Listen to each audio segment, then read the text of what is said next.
The internal wrangling within the All Progressive Congress APC in Kano State has taken another twist. The Court of Appeals sitting in Abuja struck out the judgment of the lower court, which gave the Senator Ibrahim Shekarau's G7 faction victory over the faction led by the state governor Abdullahi Ganduje. The appellate court ruled in favor of the governor's faction on the 3 appeals filed against the judgment of the lower courts, citing the lack of territorial jurisdiction and intra-party affairs. Babajide, it was shocking when I discovered that the structure of the All Progressive Congress, according to the last verdict, was in the hand of Senator Shekarau. And I was hoping that after some time, maybe they're still in court. So to get this news now, what is happening in Kano APC? Well, it's a tough contest for power within the party. We have a former governor and a sitting governor. Each of these guys in other states are qualified to be leaders of the party. By the APC constitution, where you do not have a sitting governor, a former governor becomes the natural leader of the party in that state. That was why before the advent of Yabelo, the late BKO was the leader of the party in Kogi State. He was the one who conducted the primaries that brought people like Dino Melaye and the rest of them to the Senate at that time. So now, with the party factionalized in the state, both groups went about conducting primaries and all that. The Shekarau faction conducted primaries for their faction. And in the battle to see which group gets the nod of the party leadership, they proceeded to court and used the court to validate the emergence of their own group, of the ESCO that their group produced. You get my message? Yeah. So 3 times they got judgment validating that ESCO. So, you know, at that point they felt, well, we are home and dry. We are in charge. This is the structures. This is the structure of the party that has been recognized by court. The Ganduje group, led by Abdullah Abbas, the leadership, the chairman of his own faction, did not get validation by the courts, despite their efforts.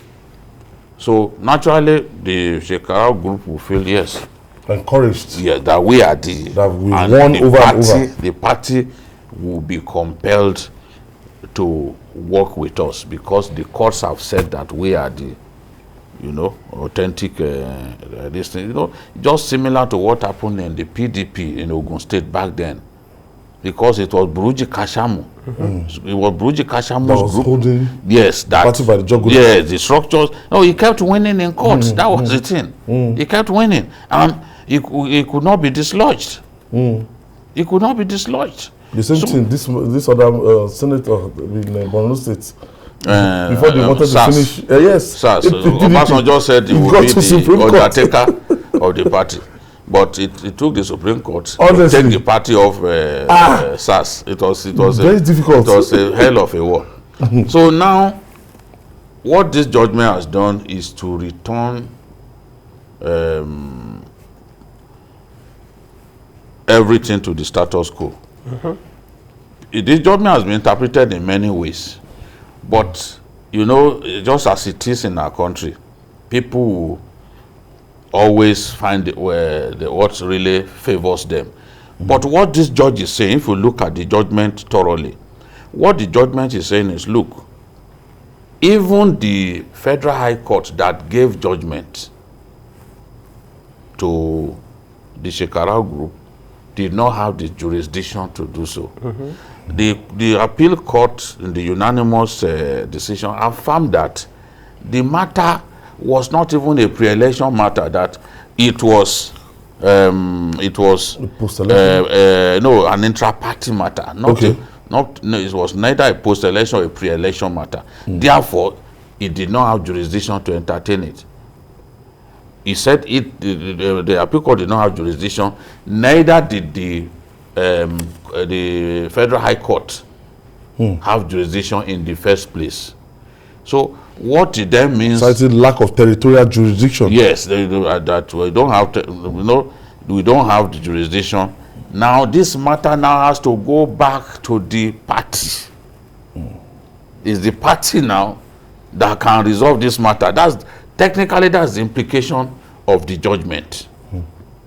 You go back because it's an intra-party matter that should be resolved by the party. Therefore, they have to go back. But that's not the end of the matter. The Shekarau group are going to Supreme Court. Supreme Court. They are going to the Supreme Court, and their own argument is, look, the party came out with guidelines. We fulfilled all of the guidelines, that the stipulations.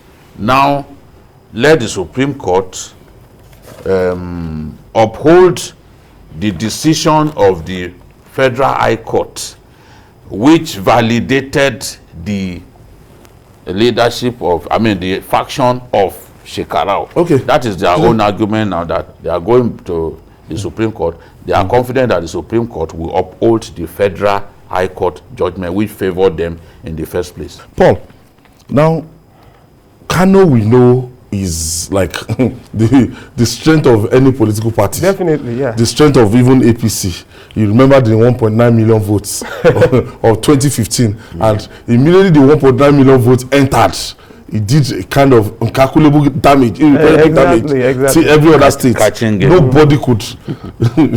Kano is a very strong state politically. They have population, highest voting population. And political awareness. Awareness very high. And it's not like some places in the south that people will be playing football on the road. Yes, we should say Lagos. It's not like Lagos, yes, with 7 million registered voters, and people will imagine we'll tell that we've known the winner. What it concern me. So that is why the APC cannot afford to lose that state. And I know that the gladiators will stop at nothing. Yeah, of course, it's going to the Supreme Court. But the thing is this. Now, Supreme Court has to lay something to rest. The wise men of the appeal court say that there is no jurisdiction, intra-party affairs. The Supreme Court has to make if they go to the Supreme Court as they are going, the Supreme Court has to, I think the Supreme Court has to provide a blueprint or a guide for solving intra-party crisis. Because when somebody, even let's say they go back to the status quo and the party decides one of the factions has it. Now, the other party may not be satisfied. We still feel go back disgruntled. So because like, again, who settles such issues? Who settles such issues? Ultimately, what's now the essence of going to court? If the court cannot, I will say that the courts cannot settle this kind of issue because it's inter-party crisis. I think that is what the Supreme Court has to actually decide, has to resolve, because they are saying they don't have go back to your party. Go back to the status quo. Let them solve it. And all of that. So if that is the ruling, you are telling that if the party should be doing the wrong thing, should do the wrong thing, we can't. What's the essence of going to court? But I know that APC cannot afford to lose Kano, and this kind of you are talking about two strong men. These men are former governor, and they are strong men. They are not pushovers. So I wouldn't know if in the end they will settle. No, they don't have a choice. Honestly, I look at the way it is. I think that I know a bit about Malam Shekarau. I think he's a gentleman. I think that the governor of Kano State, as the leader of the party, because even the party made it clear that last week that, look, this is the leader of the party. That's what the constitution of the party says. once somebody is a sitting governor, he becomes the leader of the party. As the leader of the party, he has to extend an olive hand, make some concessions. Because the party tried to solve this problem, but they couldn't solve it in the end.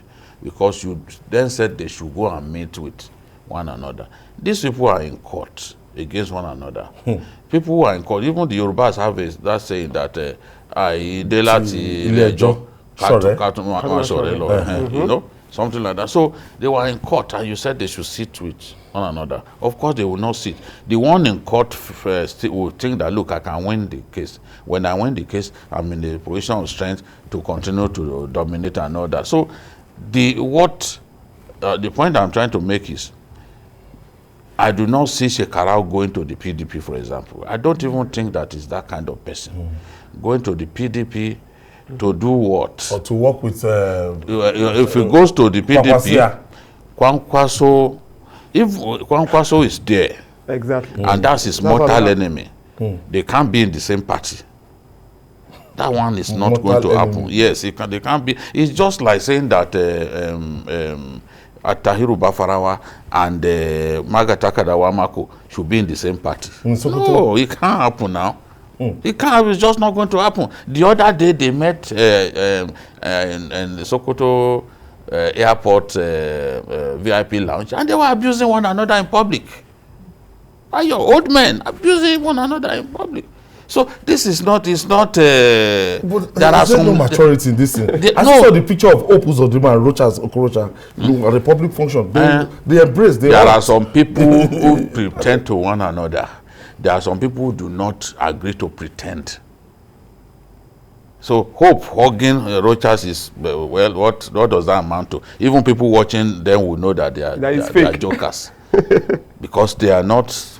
They are not happy with one another. That's just for the cameras. And all this for the cameras, we know now. We've seen there was a meeting where the people came, they smiled, they were deceiving themselves. At the end of the day, no peace. So what I'm saying is, Kwankwaso himself, although Kwankwaso is facing crisis in the PDP, in the election held in Kaduna, his own person was going to win the zonal election.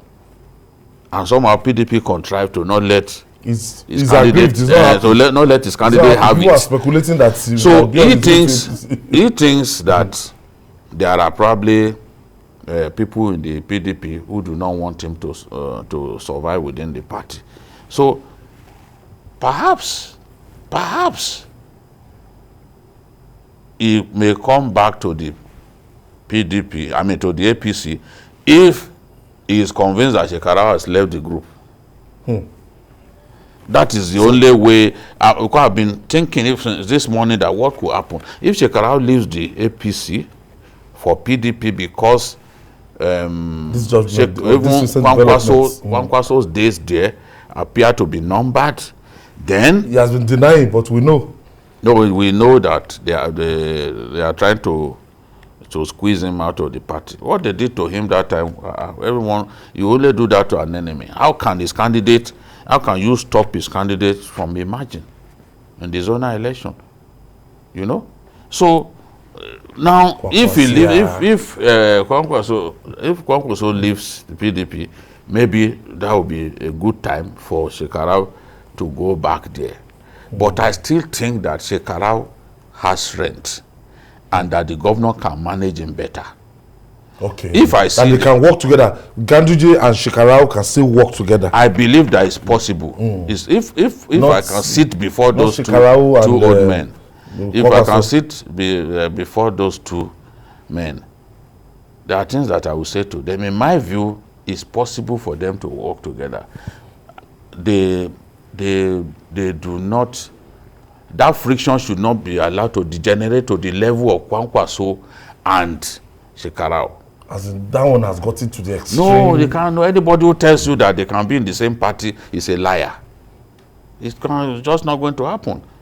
And the parallel to the extreme. You can't tell Magataka Dawamako.